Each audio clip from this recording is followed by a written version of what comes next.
Welcome back to the November edition of the Library Roadshow. We love to connect with Louisiana authors on the show, and today I'm delighted to chat with a good friend of the library, author Van Mayhall. But he's up to a lot more than writing these days. Van, tell me about Literary City. Where did you get the idea to have Baton Rouge identified as a literary city? I am a member of the board of directors of the Downtown Development District, and as a published author, I've become aware that there are many Louisianians and certainly Baton Rougeans who write or who want to write. And the resources to help them are out there, but they're not well organized. And I begin to think about that and wonder if Baton Rouge had the background to become recognized as a literary city, given the fact that it does have many people who are interested in this. So I began to explore that and put together a committee with the DDD on it. And lo and behold, I find we have a rich history and literature here in Baton Rouge, and we have a great platform to build on, and we should be able to make this a reality. Okay, Van, what needs to happen to make this a reality? What needs to happen to make it a reality? Well, among other things, we need to get the word out to the current generation that we are rich in literature and a literary history.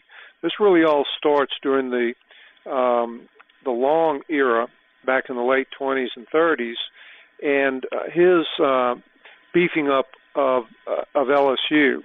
Long was a great patron of the LSU band and the football team, but not many people know he also supported the university greatly. He caused numerous very high-profile people to be brought in to teach, including in the English department. That resulted in the establishment of the LSU Press and the Southern Review. LSU became a colony for authors, and within a few years was nationally recognized for the literature. This includes hosting a number of Pulitzer Prize winning authors here. You come from a literary family. How did you get started on your first book? I got started on my own book a few years ago, and I decided I was going to write a fictional novel that would talk about Louisiana, would talk about faith, family, and would have a biblical backstory. That's the angle that I use on my books. And now I'm working on my second book. The first was Judas the Apostle, which has been published and has been well received, has won a number of awards, and I've been invited to the Louisiana Book Festival as an invited author in November of this year. That first title of yours is a great read. You clearly have the author's bug. So what are you working on now? Now I'm working on The Last Sicarius, which is the sequel to Judas the Apostle. Hopefully that's going to be out before Christmas, and we'll be able to do book signings on both. All right. Excuse me, I always love to ask our authors what books you like to read. I write what I like to read. I like fictional works, works that are thrillers. I also like biographies, and so I read those two genres normally. Van tells us he plans to have a website up for the Baton Rouge Literary Project in the coming months. You can expect that resource to share our city's rich literary heritage and history and provide resources to aspiring writers too.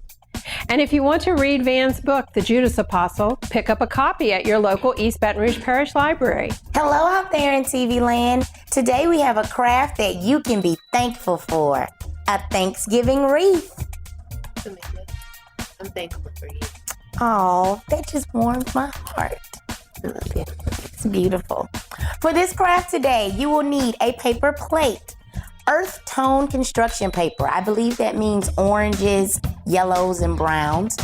And reds. Markers, crayons, scissors, glue, or a glue stick. First things first, grab your paper plate. You're going to cut out a half circle towards the bottom. Take your paper, you can cut out as many leaves as you like, and you can write the things on them that you are thankful for. On our sweet wreath, we wrote our lovely staff at Outreach. We're thankful for all of our babies and our big bookmobile, and the fact that it's on the road and in good health. Yes. That doesn't happen often. Now you want to take your leaves and we want to glue them to their half circle at the bottom of the plate.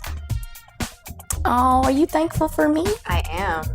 And I'm thankful for the library and books and Mary and people here at the Round Town Studios. Oh, you're so sweet.